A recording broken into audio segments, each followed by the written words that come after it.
There are different classes of people when it comes to possessions. There are those who are rich in this world and poor towards God. There are those who are poor in this world and rich toward God. Have you ever noticed that? There's some poor people that have done some amazing things in their life. I had grandparents that I don't even understand how they did half the things they did. I can't even figure it out. They planted churches, they adopted children in other countries. We didn't have the stuff we didn't even know until they passed away. And they weren't wealthy people by any stretch of the imagination. And then there are those that are poor in this world, rich toward God, but then there are those who are poor in this world and in the next. Have you ever met those people? They love money more than rich people. They're always checking to see how much you made, and oh, how much you have, and oh, I don't have anything. Oh, why can't I have what you have? James is warning all of us. He's saying, don't trust in your wealth to the point where you've forgotten where it came from. Don't trust in your wealth to the point where you say, Jesus Christ, who's that? I don't need that. I don't need that. Don't become so envious of the rich person that you forgot who got you up in the morning. Don't forget about that. Because believe me, God has not forgotten about you. Then there are those who are rich in this world. They have a lot of material wealth. And guess what? They hold it loosely. Because they realize in holding it loosely, they can be generous. And these are the people we don't always hear about. You see, not every wealthy person is bad. Somebody has to build the hospital that you go to. Somebody has to pay for those doctors. Somebody's sending missionaries across the world. Someone is building churches. Someone is taking care of roads. There's people that are providing jobs, that are doing wonderful things in the economy. We don't hear about them. You know why? Because nobody really cares. Because it's not sensational. We are programmed to hear what is bad. I'll say that again. We are programmed to tune in to what is negative. That's why if you ever hear about a preacher that gets in trouble, not me, nobody cares about that. I get in trouble, and they'll go, whatever, who's that guy? But somebody famous, you'll go, you see? Look at all those preachers. They're all the same. They just want your money, or they're just doing something crazy. We do the same thing with rich people. See? They took their pension. All these rich people. These crazy investors, these Wall Street people. Not everybody's like that. James is giving us a warning to the people that are like that, saying, don't be like this.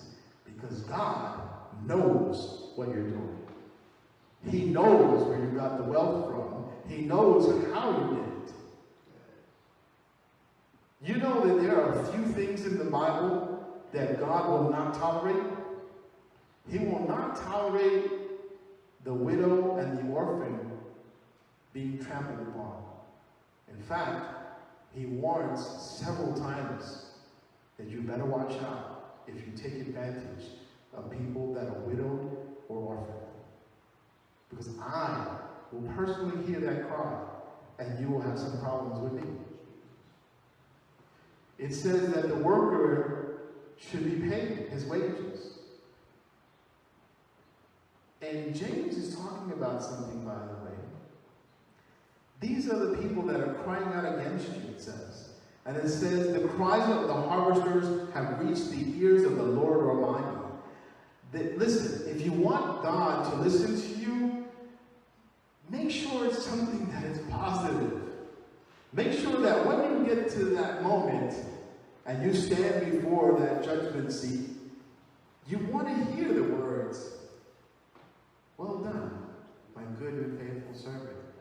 You don't want to be standing there and there's a whole roar of crying behind you and someone goes, what is that noise? Oh, that's all the people that you defrauded. Those are all the people that you cheated. Those are all the people that you killed and murdered in order to get where you wanted to go. Some of us, we are so dead set on everything in this world and all the things that we can tangibly have and receive that we forget that we have to answer to someone that is higher. And James points out 3 sins. These are rich men that withheld wages from their workers. It's an injustice, he says. The second one was its extravagance. You have lived in pleasure on this earth. You've been self-indulgent and living in luxury, while your workers are going hungry and you haven't paid anybody.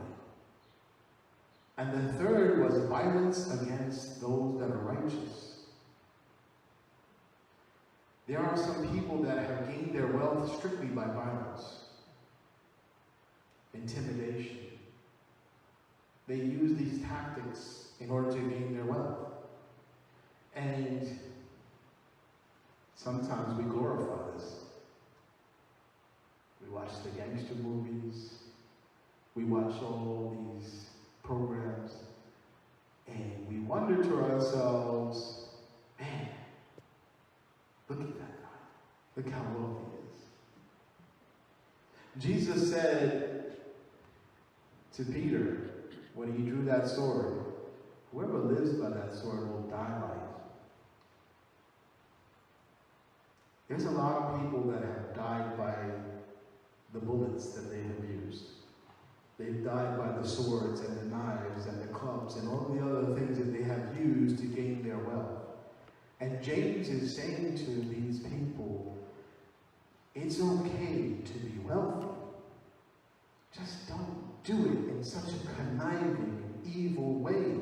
Remember where your wealth comes from. It comes from God. And guess what you get to be? A steward. You know what a steward is? A steward doesn't own anything. A steward takes care of something until the master comes and requires it back. That's what we all are. We're stewards. And James is trying to remind us, those of us that are wealthy. And you might say to yourself, I'm not wealthy. Oh yeah, you are. You're probably more wealthy than you possibly imagine. And if you don't think so, take a look around. Take a look around, take stock in what you are having for your lunch, your breakfast, your dinner. Take stock in the clothing that you have. Open up your closet and see if you can actually find anything in it. Better yet, if you have a house, as I do, open that garage or that attic and go, whoo. Some of us don't even realize how much we have because we hide it away and we store it away. And like James says, it becomes moth-eaten and corroded and worthless, and we go, why do we have this in the first place? Why was this so important? He's trying to get us to understand how to refocus not only what we say, not only what we think, not only what we do, but also the material things that we have. What are we using them for? Quick little story as I conclude. Clearly, I've gained weight. I'm good at it. I lose it, I find it again. I wish I could do the same thing with money. But somehow I lose money and can never seem to find it again. But weight, I'm pretty good at that. I can gain it pretty fast. Whole pandemic, figured, maybe I'll gain 5 or 6 pounds. No, 20 pounds later, I'm trying to figure out how to get rid of it. Open up my closet, and I have to thank, and I'm going to call her name now, I'm going to thank Sister Vivian for this, because she got my wife hooked on a show called Hoarders. And I saw one episode, I literally saw one episode, and I lost my mind. I went into my closet, and I started pulling everything out of my closet. And I said, okay, that's it. This gotta go. I started putting on, suits that I didn't even realize I had. Clearly, I'm not a big suit person. For me, they're like weddings, funerals, and really, really special events. I'm a simple person. But I thank her for this because I started putting them on like, okay, clearly I gained a lot more weight than I thought. And I'm not going to wear any of these. And I said, wow, this is such a beautiful suit, man. I know it's a nice suit. And then I had the same thought that we all have, but we don't want to admit it, right? One day, I'm going to put this on. I'm going to lose the weight. I'm going to put it on. You know? I know. That's going to be my goal. I'm going to put this on. And I started laughing at myself in the mirror, saying, you're an idiot, because you're never going to put this on. And by the time you lose the weight, it'll be out of style. And they're going to go, where'd you get that zoot suit from? You know, you're not going to wear that, are you? Some of us have clothes from the 60s and 70s, and we're like, it actually came back in style. But the reality is, you're more wealthy than you think. And I said, somebody right now is looking for a job. I'm going to donate this suit. Somebody right now needs this clothing. Somebody right now might need a coat or a jacket. Well, maybe not exactly right now, but at some point they're going to need this. And what am I doing with it in the back of my closet? I clearly have not looked at this in quite some time.